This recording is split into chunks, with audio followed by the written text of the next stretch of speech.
Yes, it's the task force with Leach, Stets, and Rieger. Episode 4. Stets, you were eating a salad last time? That's why you could come on? I was not eating a salad, I could assure you that. I might have had 2 fingers of some bourbon collection and maybe some pizza, but no salad. All right, of course, we got the world-famous Dave Rieger, Kingpin. Dave, how you feeling on this fine stay-at-home Michigan Tuesday? Very happy that Stets is back for this latest episode of the Task Force. It isn't the Task Force with Leach and Rieger. It's the Task Force with Leach, Stets, and Rieger. So we need Taylor Phillips already in the chat room. He's excited. And, of course, we're having streaming problems again. I don't know what the problem is. But we got a lot to get to. Lots of fun to be had by one and all. And listen, let's start with you, Stets. You, like Dave, are in the radio business. You've got your Patrick Swayze mug. Dave, I think you can see that. As I'm Swayze cool. About you. What is the last couple of days been like for you now that we have a Michigan stay-at-home order? You got a wife. What's this been like for you? 1 second, though. I only see Dave Rieger, as handsome as he is. Why can't I see you? Because I am secretly on the top of the screener. No, the way this, we're all being seen on the actual video stream, but you can't see me because it's the way Skype works. It's the Skype. Oh, okay. I sound like an old head. I sound like an old head. I'm like, I can't see you on the fine. Screen. But no, tell me what it's been like for you. You got a wife. You're like me. You're going on walks. I mean, some chicken drummies. 2 dogs. Yeah, you made fun of me for not being able to not knowing how to make an album last night. But what's this been like for you? Yeah. Listen, not a whole lot has changed for me because I'm still going to work at WJR. We're a LP1 EAS primary station. So I'm still going in for my board op shifts and my traffic reporter shifts, which could change. I think I might do traffic remotely. I don't know. Lauren just started working home. My wife, who does the Blake Fowler morning show on 96.3 WDVD, her first morning show was from home, I should say, was this morning. So now I have to deal with my wife cutting into my morning buffer zone. But all things, I know a lot of people are complaining, and listen, as long as we have a sense of humor, this isn't hard, people. We have computers, we have Netflix, we have books, we have our phones, we have the internet, board games, movies, TV. Like, people are complaining that they have to be home or around their significant others. I mean, there's people that are sick, so we should try to minimize our complaints. We had this situation with some people that they are talking about. Maybe it's just worth, letting this wash through the population. Don't shut the economy down. And if the old people die, the old people die. That is not only immoral, it is absurd, and even thinking about it is ridiculous to me. So, my grandpa was a JAG in World War II. I know that people had family members in World War I. If they could dodge bullets, we, as you said, could stay home, watch Netflix, go on walks, make weak-looking salads like I did that everyone made fun of, but it was a healthy salad. And Dave, for you, what's it been like? I mean, you're working in radio as well, and I think that it was inevitable, as we talked about, that it was going to happen in Michigan. We were going to have this kind of stay-at-home situation, basically most of the Midwest is. Has it been any different for you having a 70-year-old mother the last few days? Much like Stets, I work at the same station that he does, except I cannot do my job remotely, and it's kind of the same thing. Just go to work and just try to keep the 6 feet of separation while at work, and clean our workstations, and then go home, and just go out when you have to. I mean, it's pretty much the same as Stets. Yeah, it's surreal times, but I know, Stets, you are a top level cook. You helped me make some chicken drummies tonight. Those were great. Marinated them. You made fun of me for not knowing how to make difficulty level 0.5. Yeah, but still, You made fun of me for not making an omelet last night, but one of the things, or not being able to not knowing how to make. No, I made correction. I made fun of you for messing up an omelet last night. I haven't cooked much lately, so I'm very happy that I'm starting to do that again. But I think that one of the coolest things, and I wanted to get your perspective, Stets, because you live with your wife and you got 2 dogs, Maui and medium rare. What's the other one again? Maui and Rousing. I used to call those steaks at J. Alexander's. Maui and Rose. Maui, medium rare. Mo and Roe. But you guys are both working at times. I think this is, I know it's going to drive some parents nuts, but I think this period of time is going to bring families closer, relationships closer. And I know Dave disagrees with me in some part on this. We talked about this on the last couple of shows. I know that some people won't care when things go back. So I don't know if we're ever going to have a normal again. This is going to be a different world we go back to. I believe it was Bloomberg that said that we're leaving this world and going into quarantine and social distancing. The world we come back to will be different, but in many ways better. This is, I think, a good time to kind of reset the globe. I mean, everything's on pause right now. Being safer with hygiene, being nicer to your neighbor and your fellow human being. I think there's a lot of positives aside from the obviously tough parts that will come out of this, Stats. Yeah, well, there's a lot of positives. I think people won't be complaining about silly things as much anymore. Yeah. But there's still people that are just completely unconcerned right now. And those are the people that put others at risk. So there's still going to be people like that. There are still people that don't think this is a big deal. There are still people that throw out stupid numbers. Hold on. They throw out stupid numbers like 2% or whatever it is. And it's like, okay, take your family and 2% of your family. Who are you picking to die from this? Yeah. I mean, you can't just be so unconcerned about people that are living or dying, but yet we have those people that are, it's disgusting. Yeah, I didn't want to be interrupt you. I'm just saying, if there are people that are out there that are still thinking this isn't a big deal, and it's just, it's just like the flu, it's a cold on steroids. The one thing I will say tonight, I think we all are in agreement on this. I won't speak for you guys, but if you disagree with me, go ahead and say it. The people that don't think this is a big deal need to stop, need to pause and breathe in and realize they're wrong. Like, this isn't about trying to make, one person knows more and other people don't know. If you don't think this is a big deal, you're just flat out wrong. Bottom line. Dave, Stats, you don't disagree with that, obviously. No, I agree with you. Yeah, I mean, people have to take it seriously. It doesn't matter what your politics are, which seems to be the one little snag with the bill that they're trying to pass and everything. You just have to, understand that we have to do everything we can to try to flatten the curve. That's the option. That's the goal, I guess, right now. And there's going to be more tests that come back positive, and then there's going to be more people that have it that didn't know they had it because they didn't show symptoms. So I think it's just going to. We'll beat it eventually, but it's gonna take some time. We just don't know how long it's going to take. Yep, that's well put. Go to CDC.gov. Go to all the different health websites in your state. Listen to the doctors, Fauci, the people in whatever state you live in. Because I know we have people that are watching all over the place. Yes, politics are part of life, but right now, I think I tweeted this. It was last night. I said it's about life or death now, not Republican or Democrat. I know things are charged. I get charged. Many people are out there that are charged politically, but it's about saving lives, and it's about us being safe and staying calm and having fun and doing shows like this and going on walks and keeping our elderly and underlying condition, people safe. That's what matters right now. But obviously, we're big sports guys. And Stets, you are a huge UFC, MMA stalwart. I wonder what your thoughts are with Dana White. They had a Brazil UFC fight night last week. I guess you had told me he's planning something else. Should UFC be going on? I mean, I know horse racing is. I know there's some soccer in Europe in certain places going on. But should UFC be going on right now?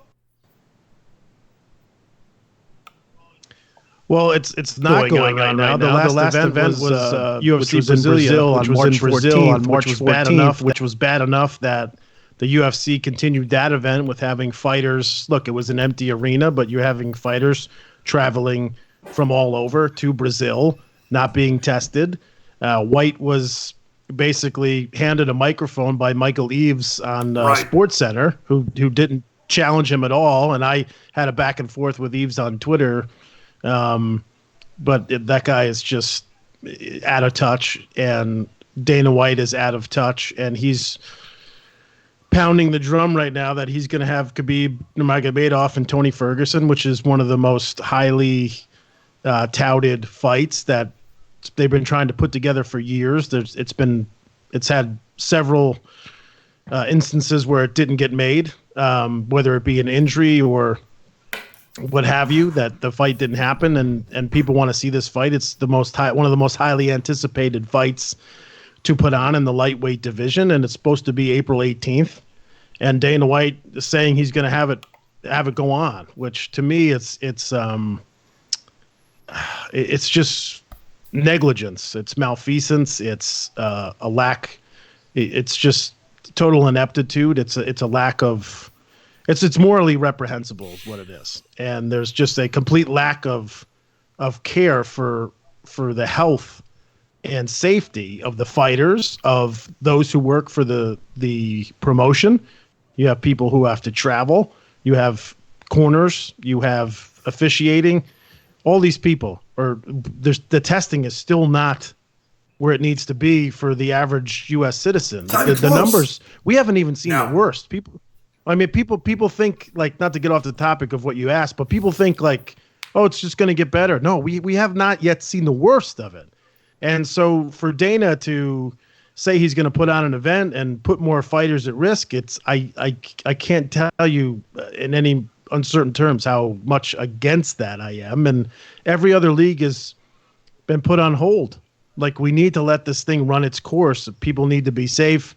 You can't have people fighting and traveling to go to an arena and all those things. Where they have it, I don't know where they're going to have it. There's been rumors they're going to have it at an arena in Florida, they had a regional promotion show over the weekend. Who knows? But I think it's grossly negligent, and it's also opportunism.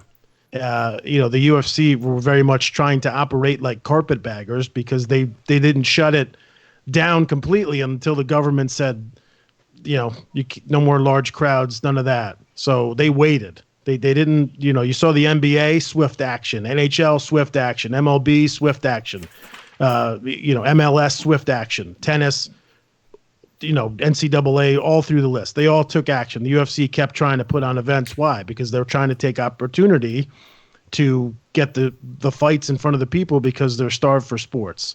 So the whole thing it's just gross. I have no issue with us being starved for sports and wanting outlets, but you have, and I'm with you on this, you kind of have to look at it and say, okay, Rudy Gobert, patient zero, whatever you want to say, the day the sports world stood still, we can't risk any kind of contact. You mentioned the cut men, the traveling teams, all that stuff. But now we are getting into the time period. Dave, I know you're not necessarily the biggest UFC guy, but football could be delayed. The NBA Finals that came out today, the NBA Finals could be on Labor Day. I talked to Kenny Cowell's going to be coming on the show on Thursday, the Wings Play-by-Play Boys, and I said, listen, what if they did? I mean, I'm thinking that maybe they're going to start doing hockey in a month or two, definitely with no fans. We obviously can't get rid of sports forever, but I think like Stets said, Dave, right now we have to be super careful because I know there's talk, without getting too political, about certain people saying we got to open the country back up. And the president's talked about it. We can't. Sports are great, and we're going to get back to them. But this is a global pandemic. And Dave, it might take delaying football, having the NBA Finals in September. Where are you at with how sports have obviously been cut off for now, but when should they be brought back in your eyes? You bring it back when it's safe to bring the sports back. It's got to be safe. You got to be safe. You got to obviously I'll be disappointed if the NFL gets delayed because that's my favorite out of the four main sports. But we have to look at the entire world is suffering from this. So we have to take care of it, and then we can go back to normal. And I think what you said before was normal's not going to be normal. I think that the world itself may not be normal. I think people will go back to being normal because that's what they do. and we do have short memories. So while the world may change, I think people, they're not going to change that much. I think as soon as they're able to, they will go back to what they do. Yeah, we got some breaking news. Go ahead. I was going to say breaking news, Sam Martin's out Bronco. So, Dave, screw you again. Yeah, I talked to you about that earlier, right before we started the broadcast. Stats just texted us. Another good lion coming to the better team. Go ahead, Stats. I'll just say that now is the time to push back and challenge those like Dana White, who's trying to put risk, and really bothers me. Michael Eaves on SportsCenter, who basically just handed Dana a microphone. Like, I understand UFC and ESPN are in business with one another, but now's not the time, man. Now is not the time. And another example, Dan Wetzel on Yahoo wrote a story talking about like how the UFC has to put this fight on for fans who were starved for sports, and it's like what are you talking about? My old colleague Luke Thomas, a friend of mine who does a show on Sirius XM, he like went off today about it, and deservedly so. Like, what are you thinking if you're Dan Wetzel? Like, no, like the event should not 100% absolutely not be put on. Like, I don't understand how anyone could have those thoughts in their head to think that this is okay to put people's health at risk right now. It's absolutely, it's just so deeply irresponsible. Dan Wetzel of all people, I don't even know what to say. Dan Wetzel used to work at the station I work at now. 97 won the ticket. I mean, I love Dan. I know Dan. He's great, but I think that you bring up a very important point because I understand that people want to get things back to somewhat of a normal. They want to focus on sports. We know how sports unifies us. I've talked about this many times on various shows that I've done, whether it was after 9/11, whether it's after a tragedy, whether it was after Sandy Hook, whatever it is. Sports bring us together. And we know when they all kind of shut down, obviously how jarring that was for us. And it just this empty part in our hearts. But like you've been saying, and you're really into this, you're connected to the UFC world. I get it, it's something to watch. I know WWE is doing, Friday night SmackDown at the Performance Center with no fans. Yeah, it was stubborn as hell. But we got to toe that line and balance it. It's okay to want things back, but it's got to be the right time to bring them back. Is that an R2D2 coffee maker? Show everyone. My French press. Is that what you're using for your task force household item of the day? It's great. Yes, and this is my wife's Swayze mug. I got her for Christmas. It says I'm Swayze about you. Hey, Roadhouse. Dave, remember we used to do those Roadhouse videos? Dude, Sunday. Oh, yeah, well, hold on. So, I'm starved for sports. Sunday, I came back with Lauren. I think we went to the store. Dude, I was watching NASCAR. They had the esports video game version of a NASCAR race on FS1. My father-in-law Frank was like, "Do you know this is on?" I was like, "Thanks, Frank. I'm in." Like, I'm not like, how many old games can you watch right now? I was like, There's been Marvel racing. There's been betting on NBA simulations, on FanDuel, NFL simulations. There's things to do. We got to worry about the world and keep people safe before we start worrying about all the sports coming back. But I did want to talk about this, and we'll start with you, Reeves. Olympics. By the way, the fact that we found out that the Olympics, which is one of my favorite things ever, always, was postponed by a guy named Dick Pound, my famed IOC member, is phenomenal. We got to be able to laugh during these times. But Dave, I love the Olympics. They had to postpone them. The logistics of the 2020 Olympics, nice stats, for all these athletes, all their coaches, all the travel, even without fans, is insane. They're going to do it hopefully before, next summer, but they had to postpone that. I'm sure you had no issue with that, I would hope. No, I knew that was going to happen. I feel bad for the athletes that train. They have a limited window for the Olympics, and so hopefully next year it'll go off. I think they said they were still going to call it the 2020 games, even though it's going to be in 2021. And favorite Summer Olympic sport. Favorite Summer Olympic sport. Definitely track and field. Basketball and beach volleyball. I love the ladies on the beach volleyball. That's for sure. Water polo's the GOAT. Yeah, water polo is definitely not the GOAT. Oh, I watch water polo everything, but water polo's not the GOAT. But no, I think water polo. Stets they had to postpone them, and it's going to suck because it really. Speaking of bringing sports bringing the world together, that absolutely does. But you can't have the Olympics in the middle of this right now. It would have been an absolute disaster. Yeah. And other countries, like Canada and Japan, they were pulling out anyway. Right. So say the Olympics. I mean, listen, we're lucky if we get NFL week 1, right? Yeah. How do they logistically figure out the Olympics? Because it's supposed to be every 4 years, and it's not like a game you can reschedule. I mean, there was like a zillion moving parts to put on an Olympics based on the city, the countries, travel, events, space, buildings, everything. Like, right.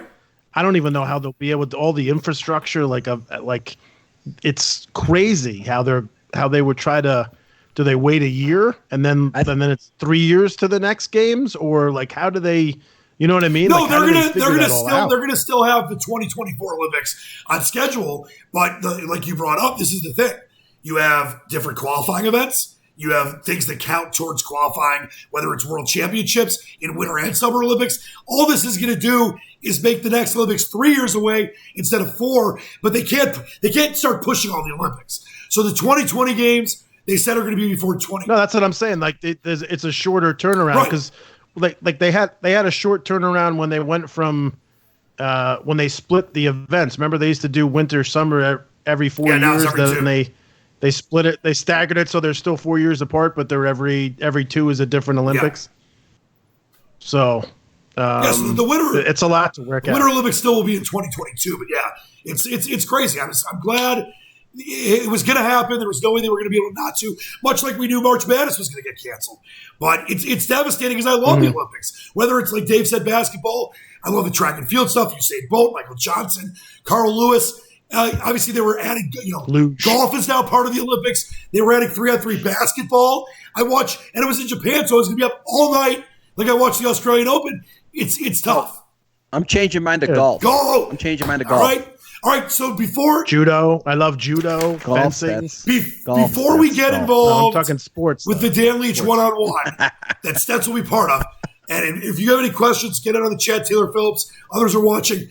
But I want to do this because we do love sports, and we'll start with Riggs.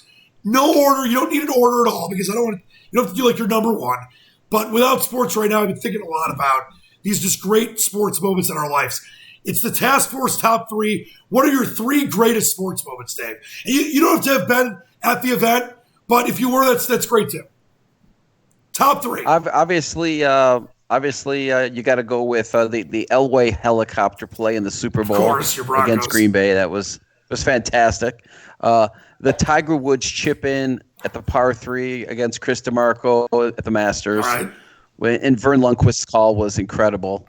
And probably the last one would be the second Von Miller strip sack of Cam Newton, where he decided not to go after the fumble in the Super Bowl. The 3 just fantastic sports All right, moments. Very Bronco-laden for those. Stats, you're a native New Yorker. Where were you born and raised again? New Rochelle? Were you at Dix Hills, Syosset? No, I was born in Mount Kisco Hospital. I grew up in a little hamlet called Continental Village. Explain what a hamlet is to everyone out which there. Is in a hamlet, like a really small town. People don't know necessarily what hamlets are. They know it's a play, Shakespeare play. Good grief. So where is that in relation to New York City? My favorite, like an hour away. All right, north, south, east, west. Hour drive. You would have to drive south to the city from. All right, so give me your top 3 all-time sporting events. Moments. My top moment live that I was in attendance for. The date was October 23rd, 2005, where Eli Manning, still a young Eli Manning, trailing in the 4th quarter, connected on a winning touchdown pass to Amani Toomer with no time I'm not left, the Tuma! topping Dave Rieger's Denver Broncos in the Meadowlands, 24-23. That was an electric moment.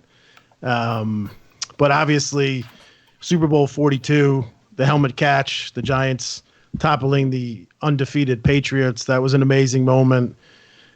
Giants-Bills, Super Bowl 20, the missed field goal. I was in my basement. I was in 8th grade at the time, jumping up and down. I thought the Giants were going to lose. They ended up winning. It was incredible watching Parcells get carried off the field, the whole thing.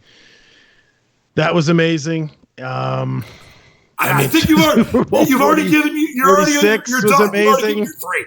By the way, I was here's. Oh, and meeting you at Allen Park in 2016. Yes. That was probably. By the way, I was at. Probably, actually, that would be number 1 live. So I'll knock down the Giants come from behind win to 2. Dan Leach. I was at Giants Patriots 1. The David Tyree, Plaxico Burress, ridiculous, stopping the Patriots' undefeated season catch. By the way, I don't know you guys can hear this, but we're playing the final countdown because for me, those bad boy Pistons, so my first love in sports, Lions and Wolverines. But I fell in love with sports with the bad boys. And I got to tell you, when they won that title in LA. At least Michigan's given you a title. They give me a bunch of titles. Red Wings, Wolverines, whatever. But when they won that title in 89, I was up watching the game 4. I went outside, I ran around, I sprayed some Coke bottles like it was champagne. That bad boys team was incredible. But I wasn't at that one. I was at Barry Sanders' 2,000-yard game when they carried him off the field, beat your rival Jets.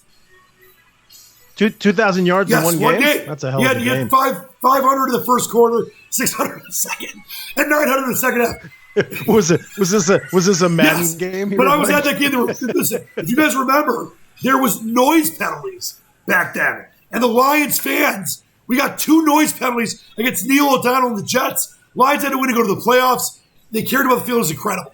But I was also... Yeah, one of the dumbest rules ever. I loved it. Did they win that playoff game? Yes, they won the playoff game. Oh, no, not that year. No, they didn't win that. Dave, shut up. They've only won one playoff game since 57. I didn't think so. I didn't think so. I love how you have to think about it. Hey, at least I'm a Lions fan. Dave's a Broncos trader.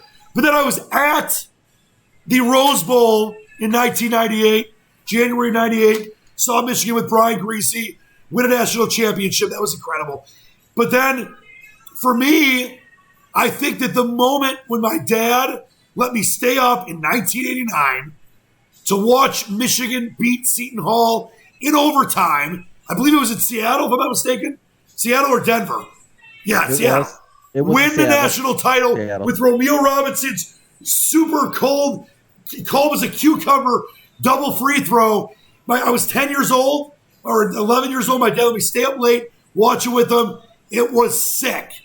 Yeah, I saw this. I saw this social distancing text or meme. I already tweeted it. It's great. But those are my 3. I think we all gave great ones. All right, Stets, you ready for a DTM one-on-one? Dave Rieger is perfecting this. Dave, I told you Jetski was watching. Tim Jetski from 97.1 gave you some very good feedback. Thought you were solid. Why don't you work on question number 5, which I believe you have. But here we go. Are you ready for... Yes, question number 5 has to be a sex question, I was told. Well, a lot of times it is because it bags the question when it comes to me. All right, so we're going to get into this, Stats. I'm going to throw some of these to you as well. It's another rousing edition of Dan Leach One-on-One. Dave, question 1. Question 1, we kind of covered this already, but the Olympics postponed till next year. So, Dan, give me your most... favorite Winter Olympic moment and your favorite summer. Ooh, okay, Olympic good moment. questions. I'm going to start with the Winter Olympics, and I think I just remember Bonnie Blair setting that medal record and just enthralling me with speed skating. So I remember Bonnie Blair, I believe, was it the Nagano Games in 1998, if I'm not mistaken? So I know they were Lillehammer in 94. But I remember that moment for sure. And then Summer Olympics, there's no moment that meant more to me in my life. Probably a top 5 sports moment when Muhammad Ali lit the torch in Atlanta. games that I was actually supposed to go to, but I ordered too many tickets, and my dad ended up putting the kibosh on that. But when he lit that flame at the Olympic Stadium in Atlanta, where I ended up, by the way, living for about 6 years, about 7, 8 years after that, that was an all-timer for me. Stets, you have any winter or summer living moments that meant the most to you? The first year of the Dream Team was really fun. I remember I was staying at a family member's house for the summer, and me and my two cousins were watching all the games together. So I remember every game. It was like, how many points is the U.S. team going to beat Angola by? It was a lot of fun. And the 92 men's hockey team was like really underachieving. This is, I think, one of the last Olympics before the pros started to play. And I can't remember the goalie's name. He ended up going into the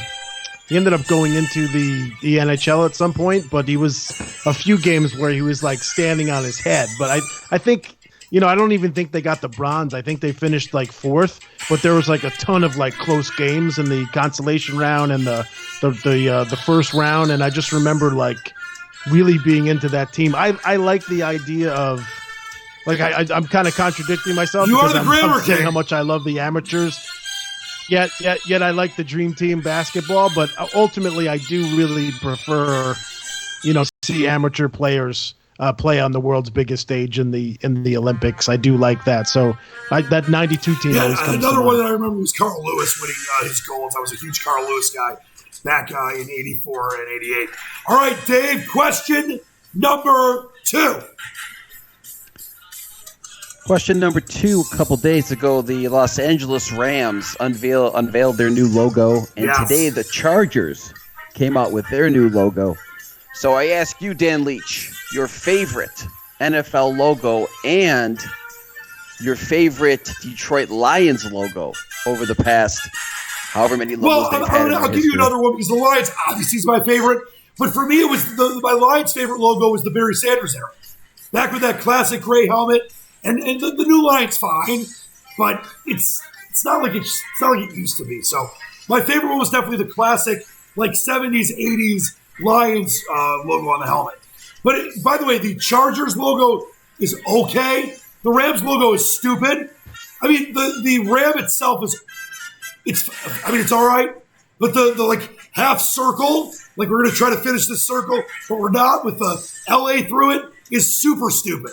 I just you're trying to get a picture of that, but I'm playing the music. So all time though, I think that I've always loved the Miami Dolphins classic helmet. They're classic because they were my AFC team. So I'm gonna go Dolphins logo. Stats, you take the Giants out. Who's your favorite NFL logo? I mean, I just have to knock you because the Dolphins is such a fantastic. lame, And I love Dan Marino. It's lame. It's so late. Like, here comes the Dolphins. Yeah, the Dolphins logo is fantastic. They're really intimidating. Here comes the Dolphins. Answer the question. You're taking up too much time. Which you always do. A lot of hot air. First of all, your preambles go about 5 minutes before you finish the question to toss to us. We'll talk about that. Second, the LA logo. It looks like the beginning of a cheesy morning TV show, like it should be like coming up next on Wake Up LA. Like it looks super cheesy. I will reserve my full opinion until I see the uniforms. I don't know why they didn't just wait and give us the whole package at once. So I do think the old school Rams.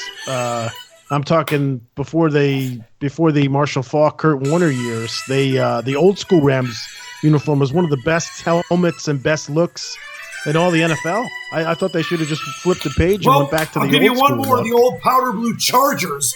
That super Chargers. That's a great one, too. I love the Dolphins growing up. Dave, the man. All right. Dave, question 3. Raiders uniform, iconic. Saints is killer. Right. Dave asked for there's a one. lot of good uniforms. All right, Dave, question 3. Question number 3, Dan. Microsoft making free Minecraft content available. So I ask you, your favorite computer game, not PS4, or not Xbox, but your favorite computer game from back in the day Castle or currently. Wolfenstein. You go in there, you try to kill Hitler. It's it was difficult to do, but I used to have a floppy disk of Castle Wolfenstein. That's a great question. Stets, I want a 10-second answer. Favorite desktop video game? Not 16 different ones. I still think it's funny that you're so long. But not during the one-on-one. Answer the question. I mean, that is rich. My favorite computer game, probably What Trogdor. Trogdor. You were like a... I don't know what Trogdor is now. Hold on. Let me see if I can find it. All right, Dave, while he's Trogdor waiting, question... Don't go on your computer. I don't want you to slow your Skype down. Question 4, Dave. So far, a great job by you. You've heated jet skis of ice, and you're doing fantastic. Dan, question 4. Apple's Siri now can help you diagnose COVID-19. So being a new iPhone user that you are, what is the craziest thing that Siri has helped you with since you've gone from the Galaxy and the Droids? That's a great question. But so how does Siri diagnose you? Just by what we know so far, the cough and stuff. You put in your symptoms. Turn that off. So you go there. You put in your symptoms, and then it tells you what to do, whether it be to take your temperature, take some medicine, relax, whatever, call emergency, go to the hospital. Siri's been programmed to help you. So for me, the best thing that Siri has done, because you know how terrible I am with directions, I've had to ask Siri where to go before. And I obviously have GPS, but I just asked her where to go when I got lost, like by where I grew up. But I also asked Siri how to make that chicken that Stets and his wife helped me figure out.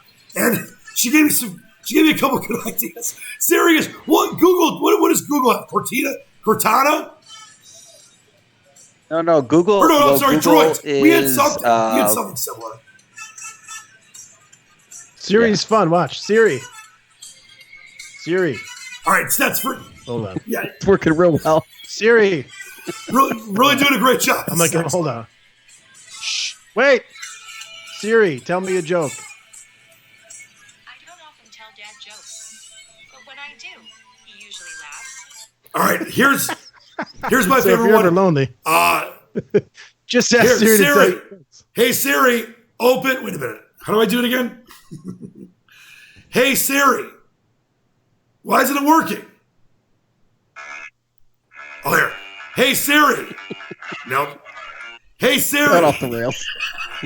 Why is this not working? Hey Siri. It's not. It's like Dan's dating in real life. I got They're too many just options. ignoring you. Hey, baby, I'm Wait, Leach. why? Hey. What do I say? Hello, Siri? Why isn't it working? It just worked. I was going to ask it to Stets. Ask your Siri to open up the pod bay doors. Do it for me. Siri, can you tell me how big of a deal hold Dan on. Leach is? Do I have to press a button? That's right. I got to press a button. What did she say? Schmoozed it with Dan Leach. Oh, she gave me some links to you. Wait, hold on. What do I do Not again? bad. Do I have to click something? Hello, Siri. What do I press? I forgot. Oh, here it is. Hey, Siri, can you open the pod bay doors? Listen. Sigh. It didn't work. It's from 2001. All right, let's get back to it and hit it out of the park. I love when the shows go off the rails. It's fine. All right, we're back.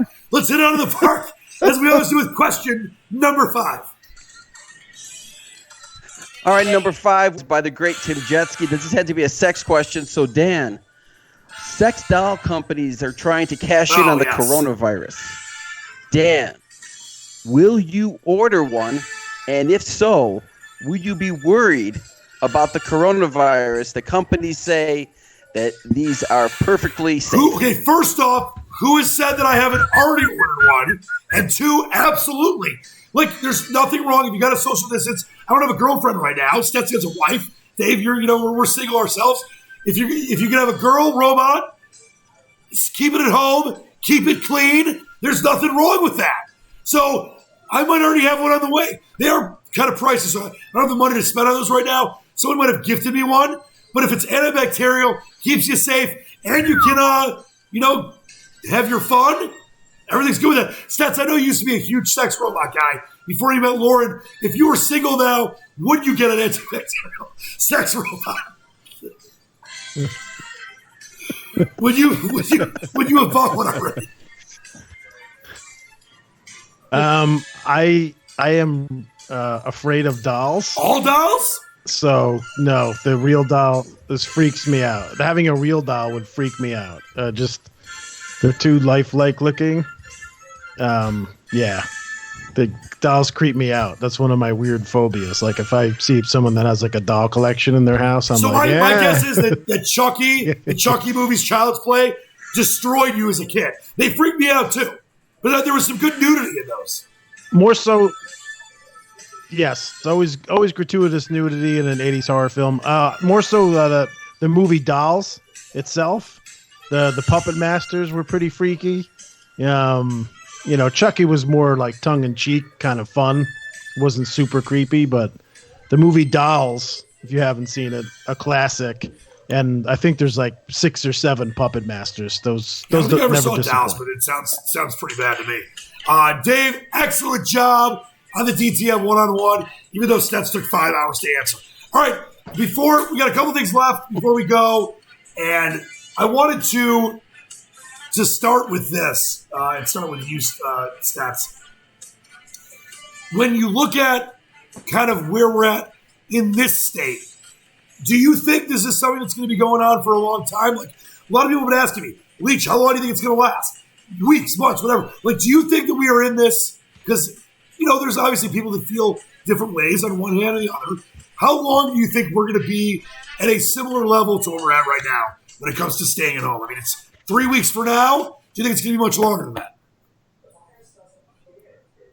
I think they're purposely saying short terms as to not make the public scared or super concerned. I think everything has been done in stages.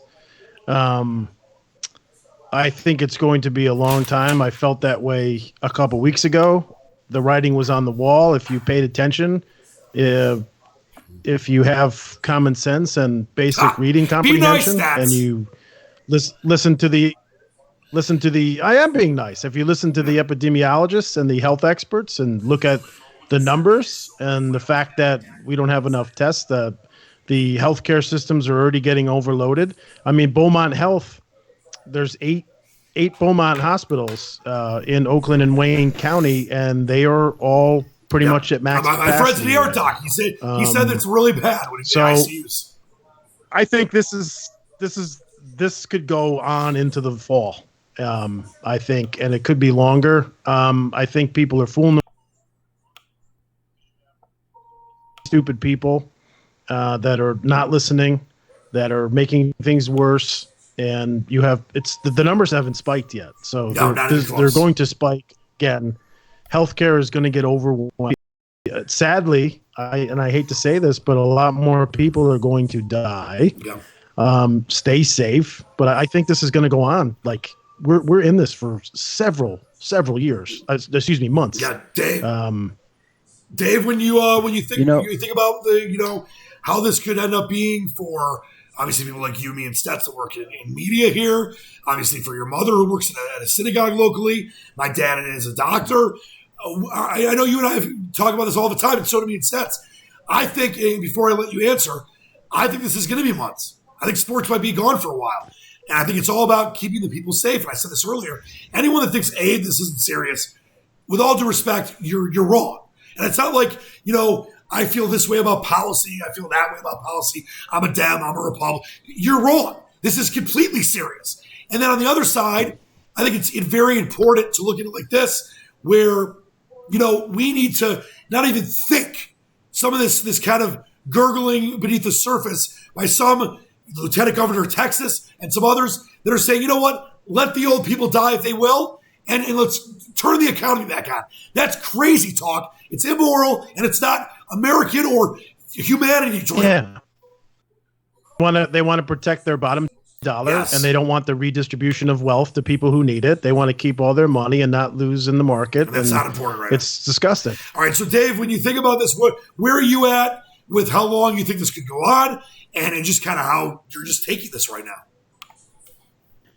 There's a great website, covidactnow.org, which is interactive and shows you a chart based upon how many people are hospitalized at what time and how many and how long it's going to last. And they say the model is intended to help make fast decisions, not predict the future. It's a pretty interesting website to check out.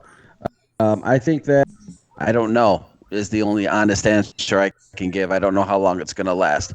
Hopefully it's shorter than longer, but I think we just have to all try to I think Stets is right. I think that we all have to do our part to flatten the curve, and a few people could cause it to go on longer if they don't do what they're supposed to do. Yeah, like the idiots going to the beaches in Florida and people playing basketball in Los Angeles, like full 5-on-5 pickup games. I went on a walk today. It's great. You can go on walks. You can get out there and exercise. We should be playing contact sports. We should be, Police. Go ahead. Police in Brazil are using helicopters to make sandstorms to get people off the beach. That's pretty smart.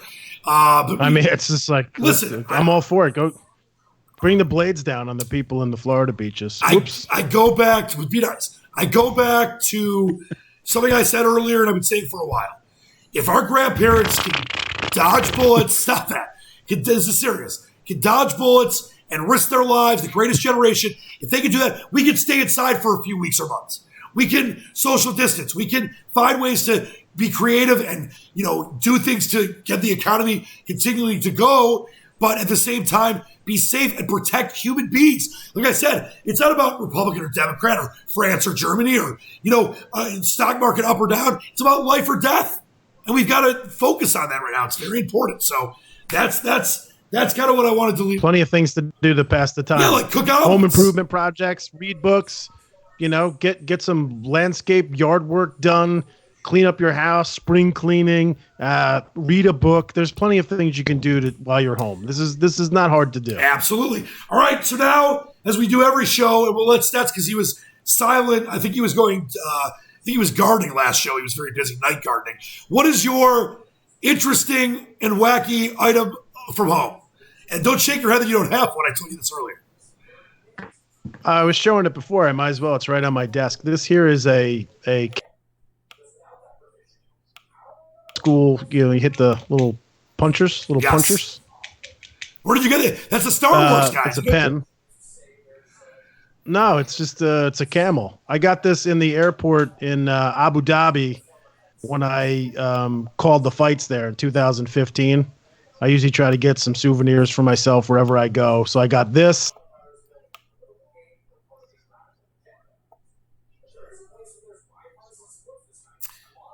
Middle Eastern scarf. Yeah, when I go the fights in Abu Dhabi. All right, Dave Rieger, the legendary Kingpin. What is your wacky, weird, interesting item of the day?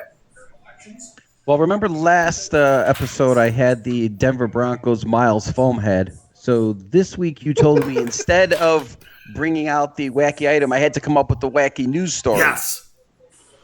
So my wacky news story of the day comes from Portland, Oregon today, where dancers at the Lucky Devil Lounge, unfortunately, are out of work because of the closing down of the strip club. But what they did was they've started a new business called Boober Eats. And what they do is the club will offer a full menu minus alcohol. And once the order is placed, 2 dancers will deliver the food to your home while keeping a safe distance, dance for a couple seconds, and then move on to their next delivery. So that's your weird story for the day. That's the kind of creativity we need right now. And by the way, on a serious note too, it's great you brought that story up. I love that. And I'll show you my item in a second before we go. It's amazing to me that we have been so behind the times as far as supply chain and the medical stuff we need and all the different things that have become necessities now. I know they just started to 3D print some of those the tubes for the ventilators.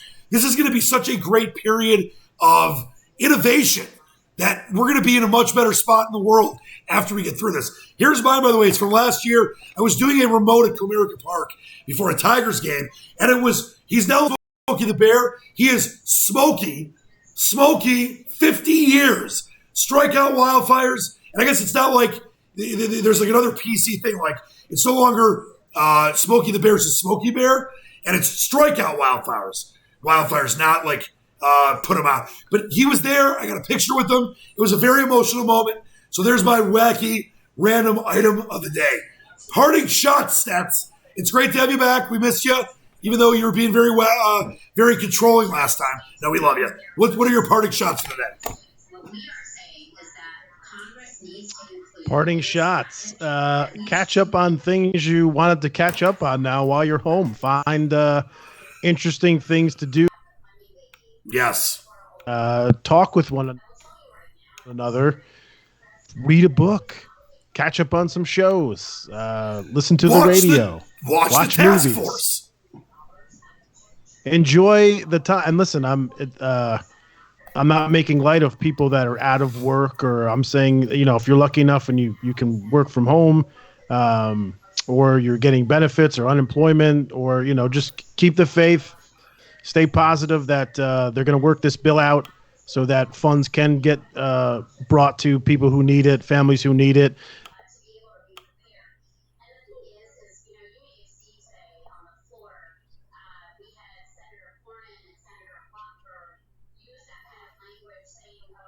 You think might need checking on, and try to do the right thing by each other. And if you're going through a tough time, stay positive, reach out to people, talk to one another. And if you to continue to work from home and you have free time, enjoy your free time now that you can't go out. Try to do some fun things to pass the time and just stay positive. Yeah, the latest, by the way, on that bill, they're going to probably vote on it later tonight. It's going to be about $1,200 right now for individuals, up to $3,000, I believe, for families. And the good news is, if you didn't file your taxes in 2018, they're going to allow you to get this money. You just have to file. So anyone that maybe was out of work, did file a 2018 federal return, you're going to be able to get access to this money. And it could be going on with these different programs and bills to get money into the families and workers that are out of work for a while now. So help is on the way. And like you said, I echo your thoughts. Be there for your neighbor. Check on your friends. There's a social, recession going on as well. Skype them, FaceTime them. We got this great technology that can keep them in, us together during times like this. Dave, go ahead. And pick up a phone. Yes. Pick up a phone. I pick it up. People want to 50 times. Want to hear people's voices. Yes. Dave, parting shots from Master Reegs. I'm just going to end with a quote from one of my favorite TV characters, Coach Eric from Friday Night Lights. Clear eyes, full hearts, can't lose. I love it. All right, well, that's another episode of the books. Follow that. I can't either. That one. Good job, man. Of the Task Force. Follow these guys on Twitter at Kingpin6713 and Michael_Stets. We'll be doing these shows every few days. I know Kenny Cal, the Great Wings voice, coming on Thursday. I do have the director of that new After Truth documentary from HBO, which is very important to watch that in a time like this. He's coming on next week with his co-producer. So great things in the works. I want to say this to you two. Dave, Michael, very grateful and lucky to have you in my life, as so many others are, during times like this, to have you guys even help me make an omelet or chicken drummies or talking. It's a very important thing. So love to both of you guys as well. By the way, real quick, Dan, make sure to watch the Jon Favreau Netflix show on cooking. He learns how to make an omelet from Wolfgang Puck. Might help you out. Well, I'll tell you this, Stets, you are a master chef, so I give you credit. But go ahead. And Tiger King, good grief. Yes, you told me to watch Tiger King. That show is crazy. All right, until next time, this has been the Task Force.